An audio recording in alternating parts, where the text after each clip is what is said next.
consistency very hard, right? Stay disciplined. Generally, I stick to once a week, but I feel it's important to post. Just some lower view count, does it put you off posting, or do you have the mindset, do you have the strength to keep pushing no matter how many views you get, whether it's 300 views or 5,000 views? At the beginning it was very demotivating, but the views are not the demotivation for me. We made a bet, if someone is not going to post for a week, someone will have to pay.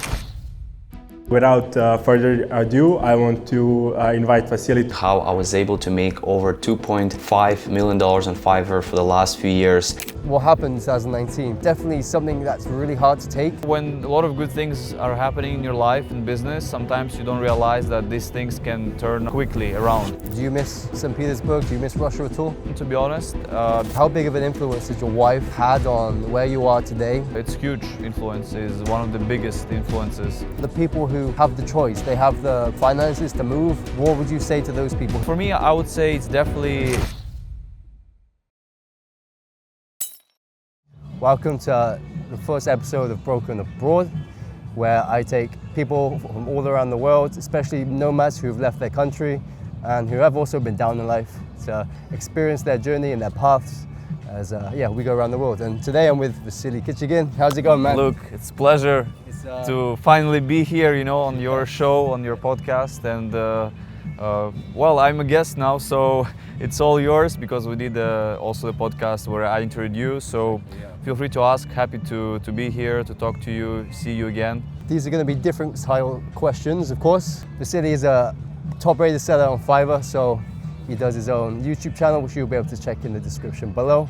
You're doing very well on that. So many interviews, so many podcasts going. You're inspiring a lot of people on Fiverr, bro. How did you think to start your YouTube channel? What made you want to do it? I think a good part of it was you, actually. Oh, really? Yeah, because we're always chatting about it, and I'm asking your advice as well about YouTube, because you've been in this space for a long time. You've been working with a lot of clients, who are running their YouTube channels. So, but also I would say going even more back where I was starting my Fiverr, I was watching Gary Vaynerchuk. Gary V, and he was doing those daily V vlogs, and I was really inspired. I think it gave me a lot of inspiration and motivation to just document my journey more, because I think that's what eventually is important these days. You have to document, you have to just show what you're doing, not trying to fake it out. So I started with this back in 2017. And I actually hired a full-time videographer, Alex, who was working with me for quite some time, and he was the one who also pushed me to start my channel. Yeah, now it's personal branding these days. It is the new business style, isn't it? It's something that everyone is pushing for. Something that I'm now pushing for with this, so it's definitely something to watch out, especially for you. How do you see the future of your YouTube channel? Do you have any ideas or any different paths or routes, or you're going to stick to Fiverr? What's your idea around that? Yeah, you said about doing these interviews, and I've been doing these interviews. That was my goals from last year, and honestly, it could be better in terms of the views. Sometimes when I record videos how to make money on Fiverr, it can get to 3, 5, 10, 20, 50,000 views. But when I spend time recording an interview and also inviting the person, it can turn out to be very low in views. So it does really, sometimes, you question yourself.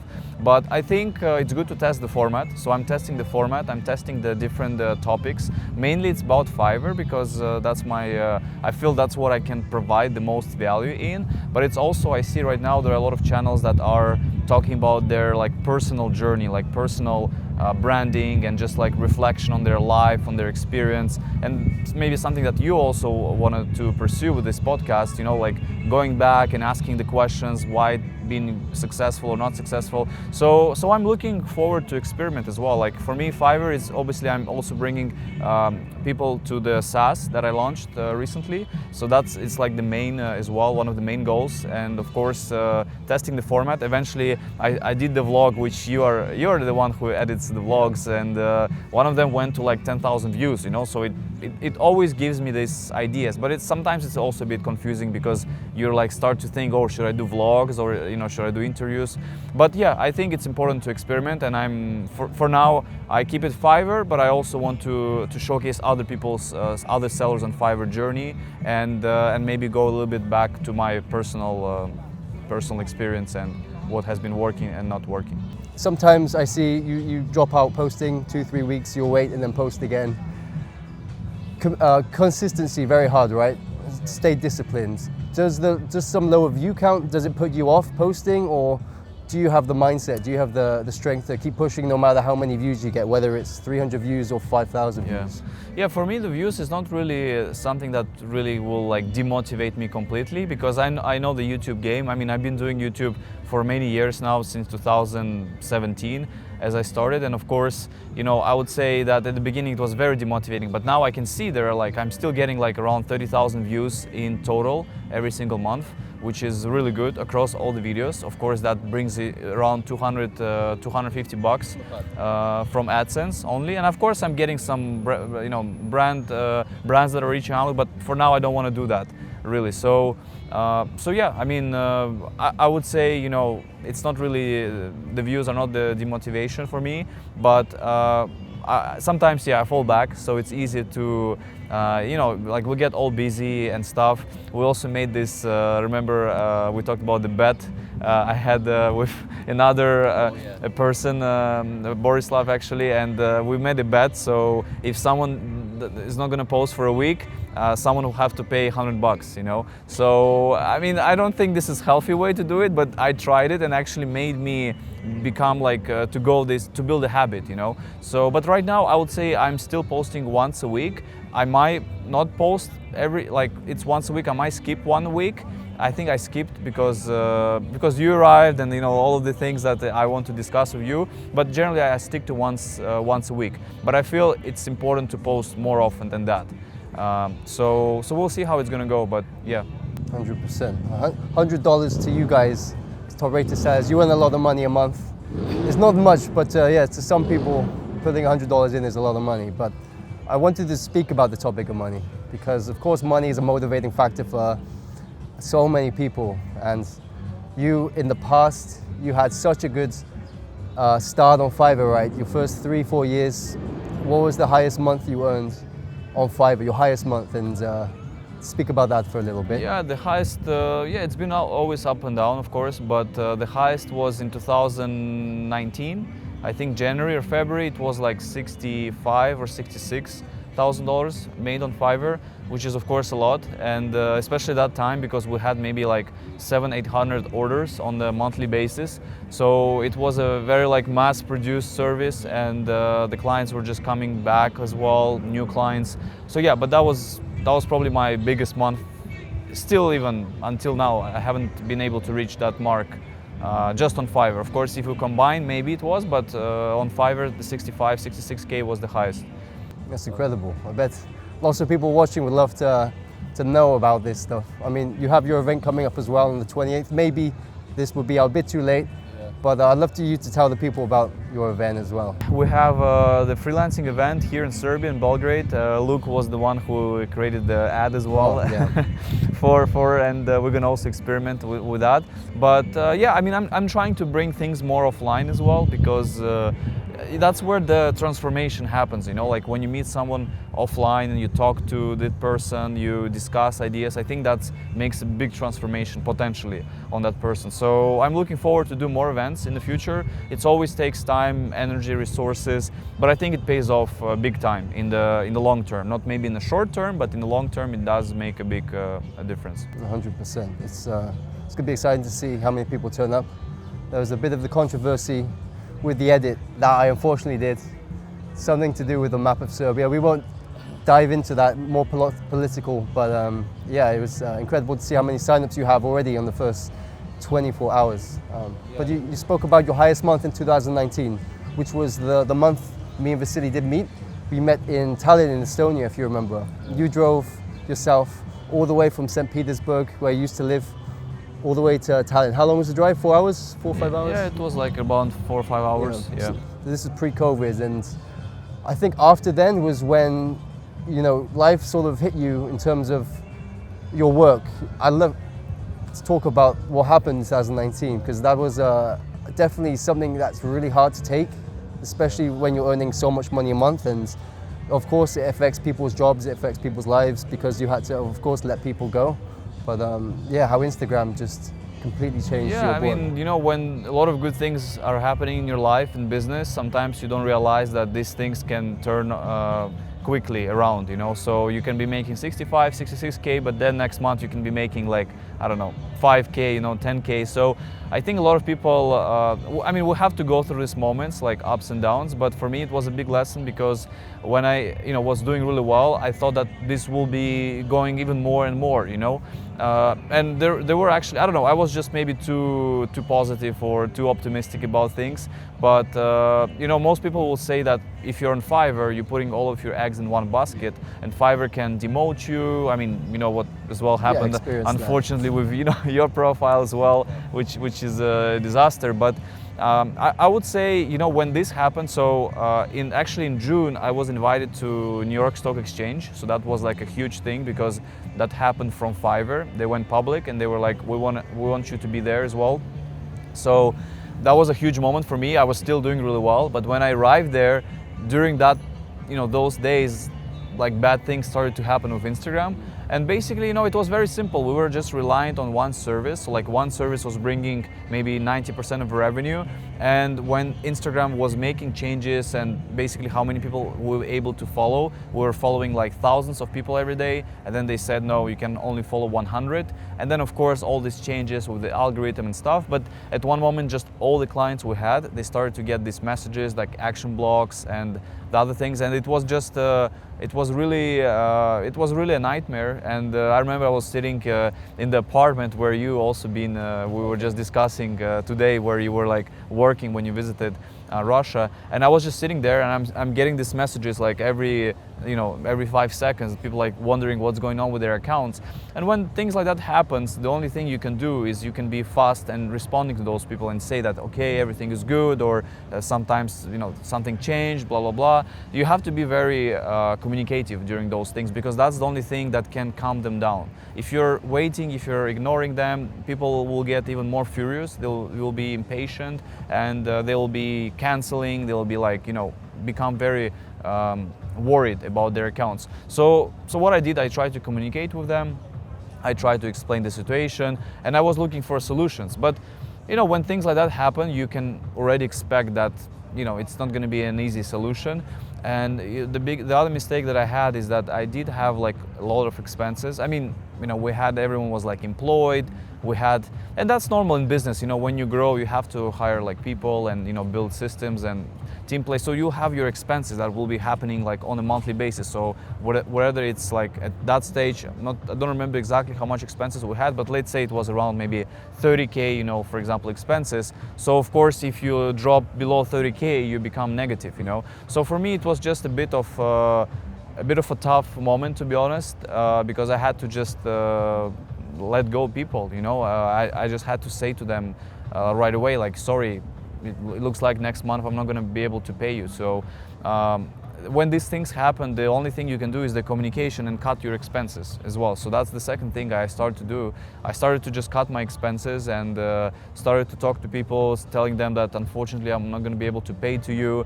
And those people some of them were understanding, some of them were not understanding, and then we had to go into these different discussions and conflicts and stuff. But you know, it's part of the game. I would say when you're running a business, it's part of the thing. It's also, when I look at it now, I think it was a good lesson to analyze. And now, for example, we're not doing like 65K on Fiverr. We're doing like, let's say, around 40K, maybe a bit more this month, maybe 45K. But we're much more analytical about our expenses, and we understand that, okay, that brings us this, we have expenses for that service, then we have expenses for another service. So if some of the services will collapse or not work, at least we will be able to like balance things out. But yeah, that was a tough moment, and yeah, I'm glad that it's over, and but maybe it will happen as well, you know, who knows. So, but I think it's at least I'll be more prepared, I think, if it happens again. Yeah, that makes sense. Well, you were young, right? How old were you in 2019? No, so I was 20, yeah, like probably 23, 24, around that age. And I think we discussed this before in private. You said like you build a business much more different to what I would think people build now. People these days, they get the money, they don't want to hire people, or they want to hire people as cheap as possible. You kept it all, I guess you could say old school, like hire the people around you in the surrounding city, build an office, you know, build a culture, which is great. We spoke about our parents one time and your dad, and he owns his own business, or he still owns his own business, correct? And it's a similar way of he worked. You were inspired by the way he worked at all, or?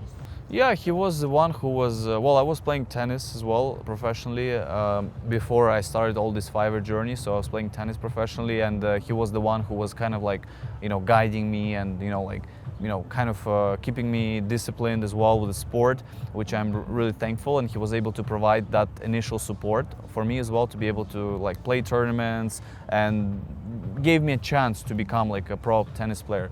But then of course I went to university in the US, and you know, my dad was still, I mean, he is now, and he was back then a big inspiration. The way he built things, like you said, it's maybe more corporate, more old school stuff, but I think it's the right way to do it, because it builds a healthier culture. Because sometimes, you know, like let's say when you hire someone, the biggest mistake most people do is they become too close with that person, they become friends, they become this, and then it's a nice thing of course, but then it also can bite you as well. So I feel it's important to have a really good balance between you know, the friendship and the person that, you know, working with you. So you need to have like, because otherwise it just becomes, you know, that person will become comfortable, and that person can be feeling like, oh, I can maybe skip this, I cannot do this, or I can finish earlier because, like, you know, Vasily or Luke is, you know, they're okay with that. So you want to still have a good system there. So my dad was teaching me a lot about just, you know, like advising on those things. I was, of course, it's still different because his work and my work, like he still maybe doesn't understand exactly what I do. He's like, you know, you're just like, I don't know, posting photos on Instagram, you know, which that's how he understands. Of course, now it's a little bit better, but back then he was really like not understanding. But yeah, he was the one that really gave me maybe that foundation, just how things maybe should be done when you're running the business. Growing up, your upbringing is a huge part of who you are shaped to be in the future. Like especially from my side, I look back now and I do see how my future sort of happened because of how I was brought up with my dad and my parents and sisters.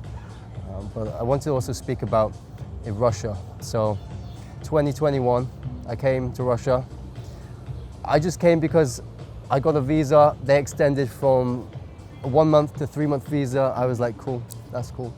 And I had no plan to meet you really. I don't think you even knew I was in Russia, did you? I think you texted me like maybe a month before that he's like, hey, I'm coming to Russia, maybe, and I didn't take it seriously because I was like, okay, you know, because usually many people say that they will come or visit, but then, you know, it's still, because it was also like the COVID times and all of this stuff, so it was harder to travel. So I didn't maybe take it seriously, but I was like, okay, you know, text me when you're, you know, actually planning to come or have your tickets. So, but yeah, I remember that message you sent me on Instagram. And then since then, I guess you really made it happen, Yeah. which was.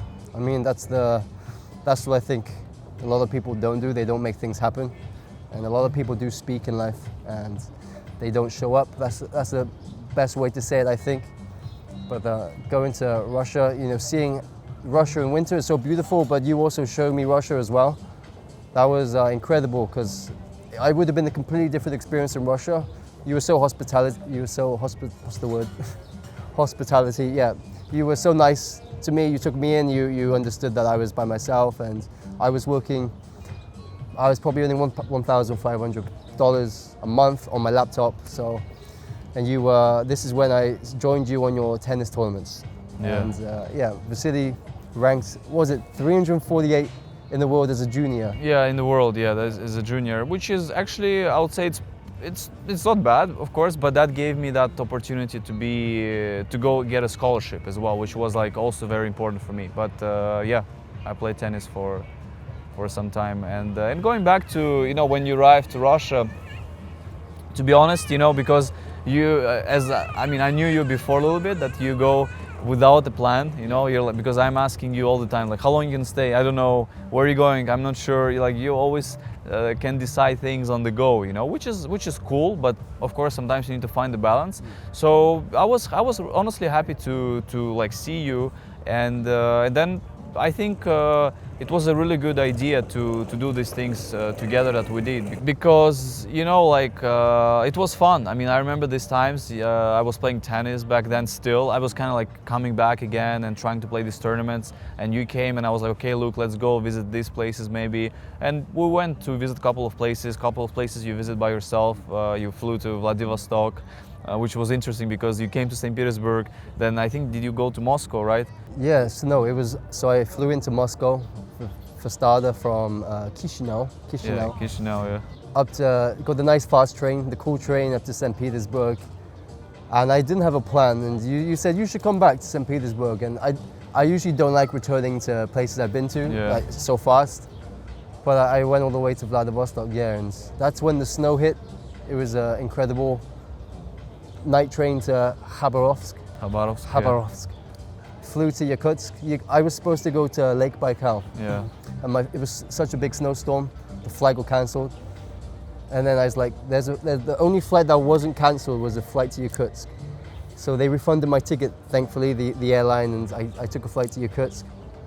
I had a cold but amazing time in Yakutsk, and then I was like, because we were still talking, you were asking if I decided if I'll join you on the tennis tour, and I was like, why not? You know, I haven't planned anything else, but they're incredible times, yeah. It was really nice, and I think we both maybe learned as well, like, you know, work-wise, things like we discussed ideas.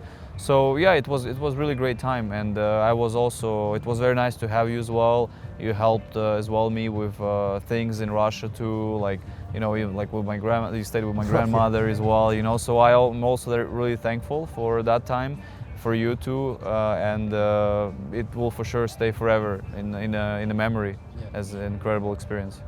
That was an experience. She was very good at scooping snow. I mean, I work out, well, back then I probably was a bit stronger, and my back, I was scooping snow, she was behind me. I vlogged this and my back was killing, but she was still going. She would not stop, and it was incredible. I don't know how she did it, but yeah, she didn't speak any English. She doesn't speak English now, if I remember.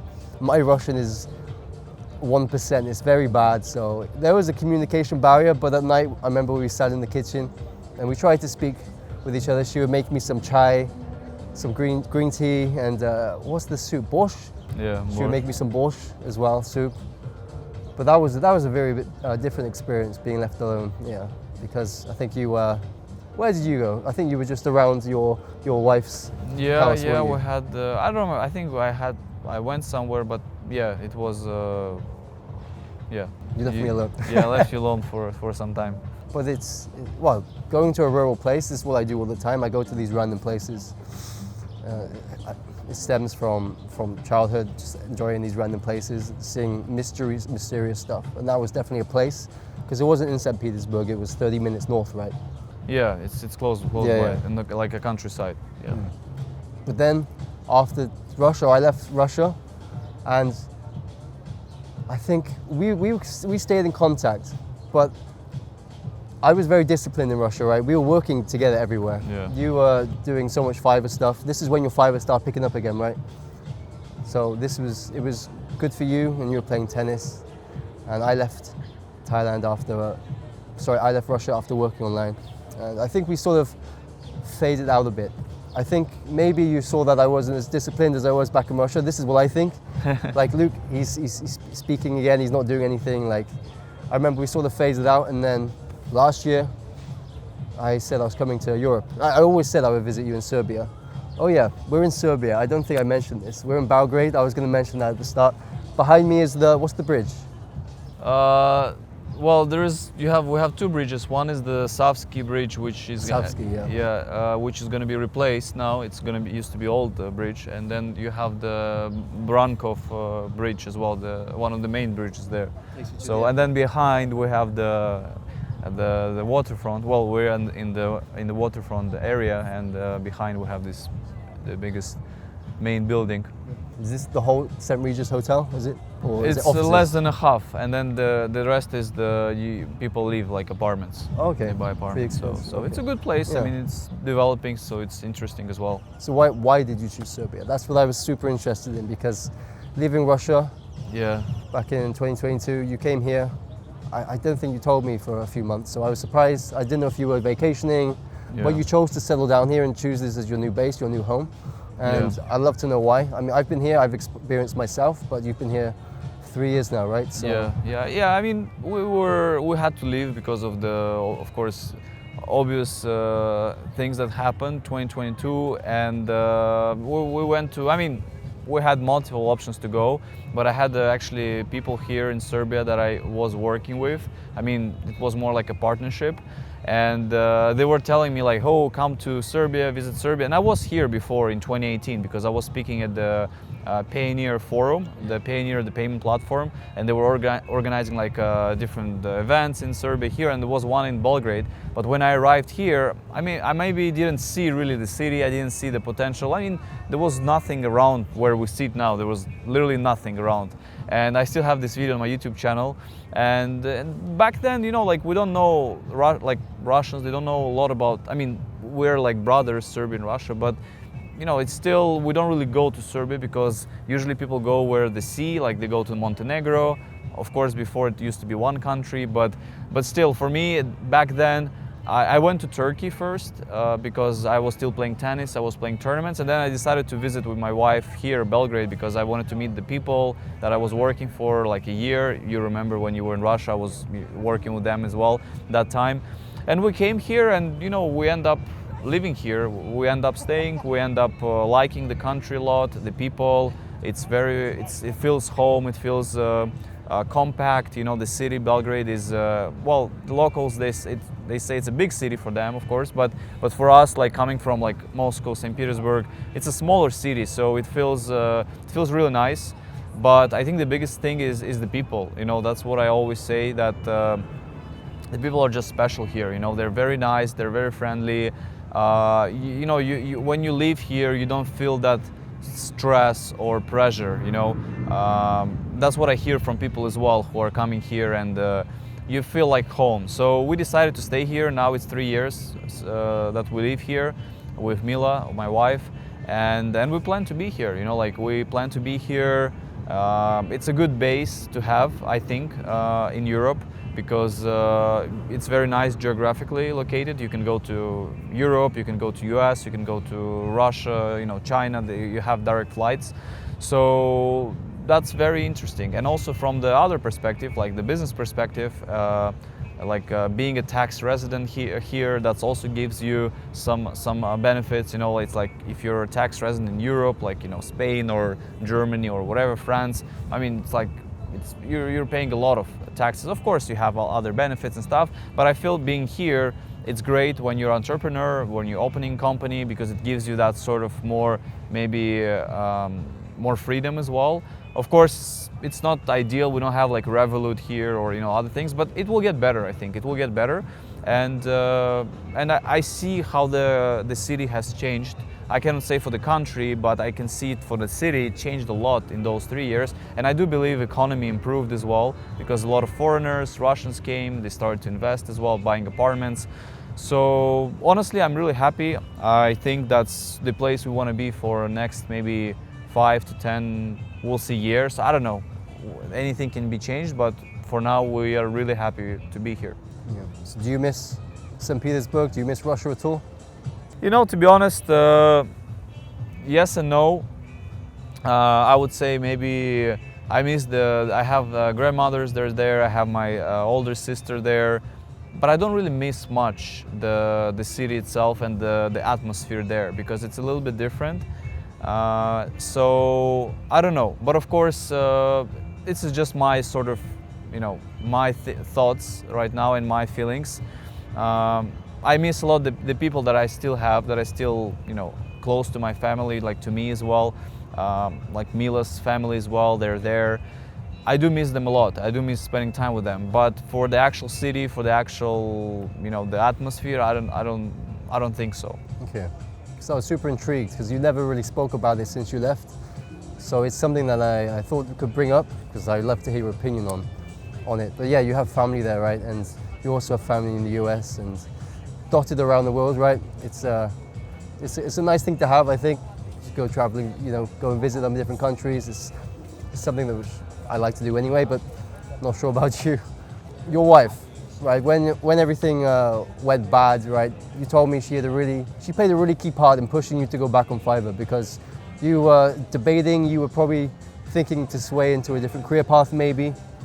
But how big of an influence has your wife had on where you are today, here in Belgrade and just with your work? Yeah, I think it's huge influence, is one of the biggest influences.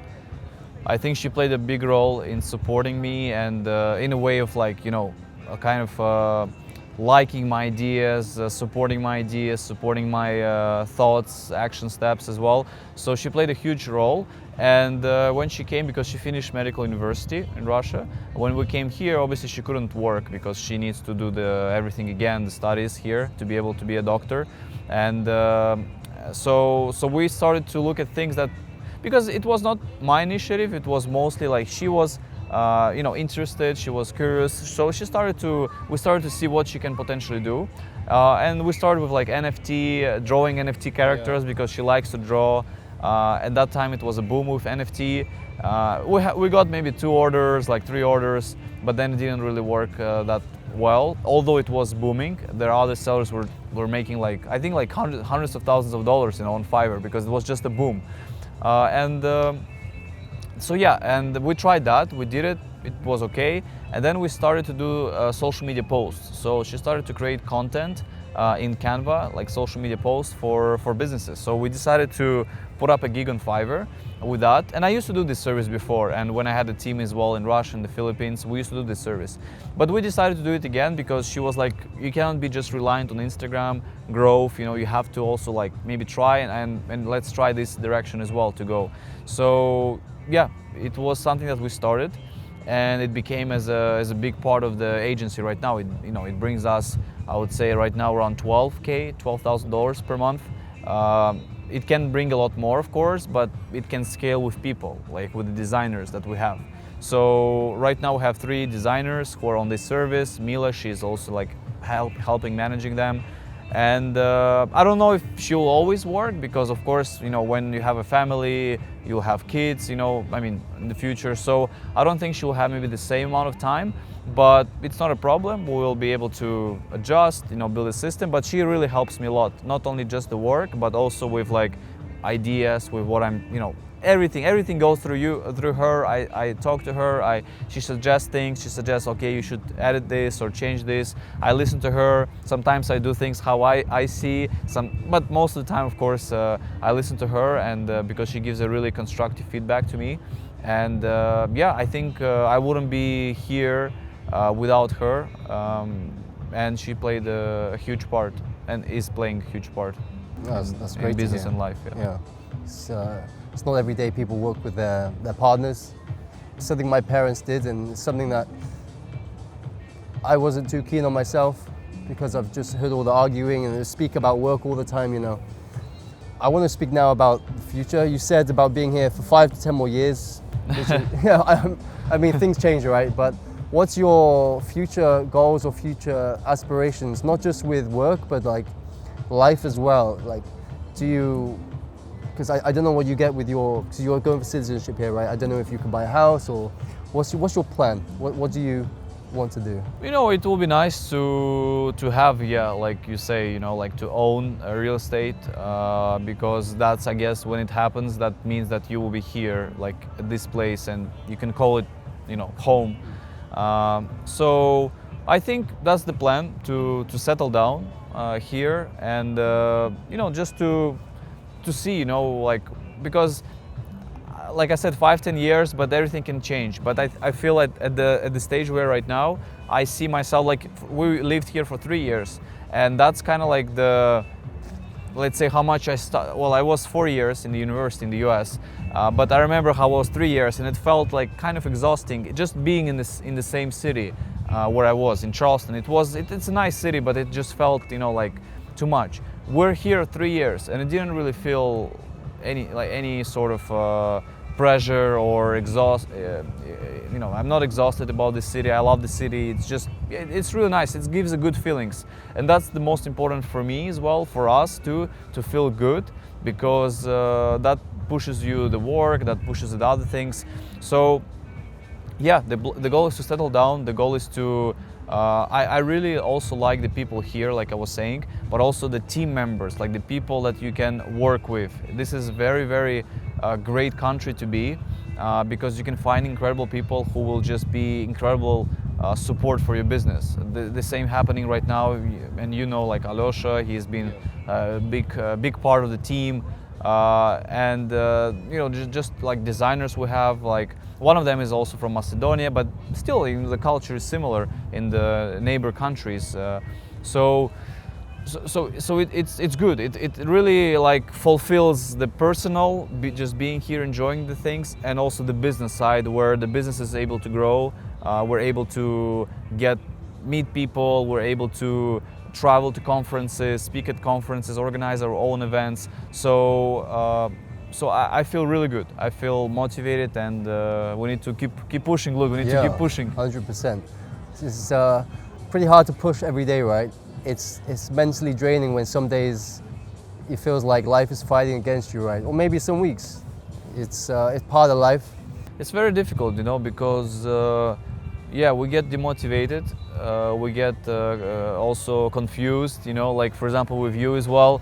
You know, I know you have so many ideas all the time, and you're like, sometimes you do this and you change, and then like we make it more complicated for ourselves a lot of times. So I think that's what maybe brought me the most success, the Fiverr, because on Fiverr there is only doing it or quitting it, you know. Yeah. But there is no way of like tweaking, because you can't really do much, because the platform itself doesn't give you the flexibility, because it just gives you the things that it has, you know, the messaging, connecting with clients, putting your services up.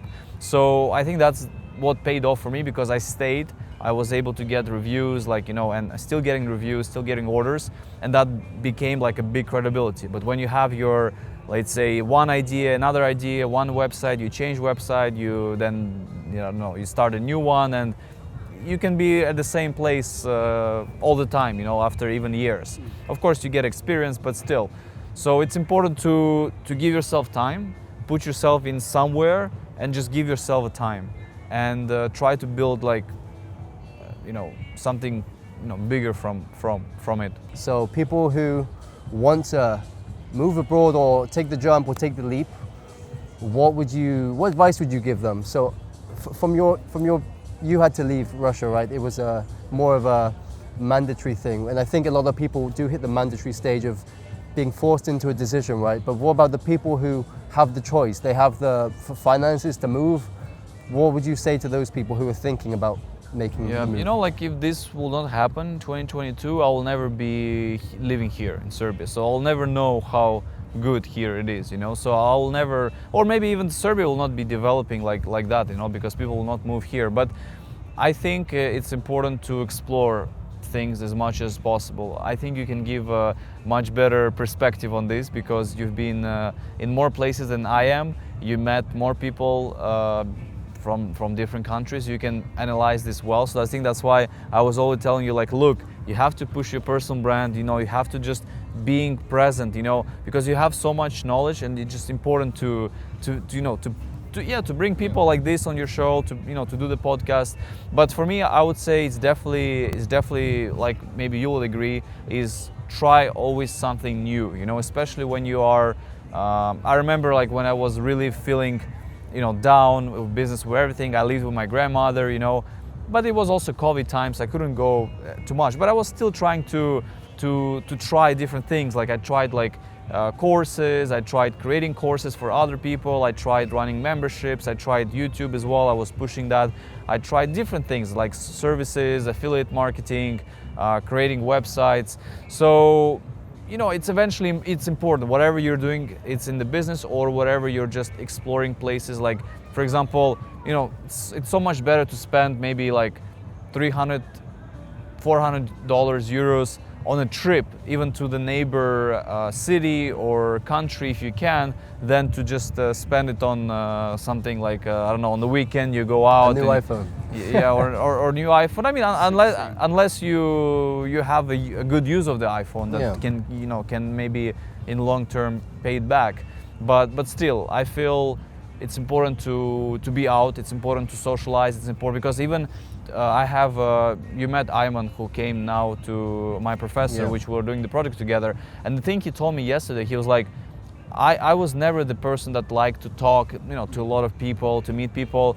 But after this trip here in Serbia, in Belgrade, it completely shifted my perspective. He actually likes it, you know. So that's why I feel many people will be like, oh, I don't like this, I'm not enjoying, I'm not the person for that. I was never comfortable speaking on camera or doing any of those. But I just pushed myself because I was looking at people and they were saying that you need to do it. I mean, you have to be present, you have to be... I tried it and I think it paid off big time. I mean, now I don't have like a big personal brand, but I have something that is giving me results in the business, in life, connections, networking. You know, it was just also useful. Like, I remember before, for example, I was using the service text now, you know, this, you get a phone number from this, and they just like, you know, decided to cancel my account. And I went on Instagram, and that time, because I had a blue check mark on Instagram, but at that time you cannot pay for it like now, you know, so you get it because of credibility. And I was like, you know, put it on stories. I said like why they did it, and this company reached out to me. They were like, oh, okay, there was some mistake, you know. And I think because of that sort of person brand I had on Instagram, maybe that made an influence. So it's very important. The same what I was telling in when I was in the US, I was trying to apply for jobs, and the only thing I was using was my Fiverr account. And I was getting like 80% responses, like they were interested to go for an interview, to know about me, because they liked that I was doing something. So it's important to hustle and to try things. Yeah, I say it's people keep moving every day, keep trying new things, go down different avenues, because there could be just one person along the street that you pass that could change your life, you know. And if you're staying at home all day, I mean, people need to work. I understand that in Western culture. So if you're going back and forth to work every day, but you could utilize the weekends, you know, utilize the evenings to try different things. But yeah, life is crazy sometimes, and it brings you to these places. Whoa, so many flies, man. It brings you to beautiful places like this.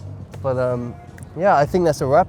Thank you so much for joining me on this. I appreciate it. Yeah, thank you, Luke, so much. Thank you so much. It's been a pleasure. Maybe we'll do follow-up we'll interview, but always nice to see you, and finally met as well Laksha as well, your wife. So hope you guys have been enjoying it here, and see you soon.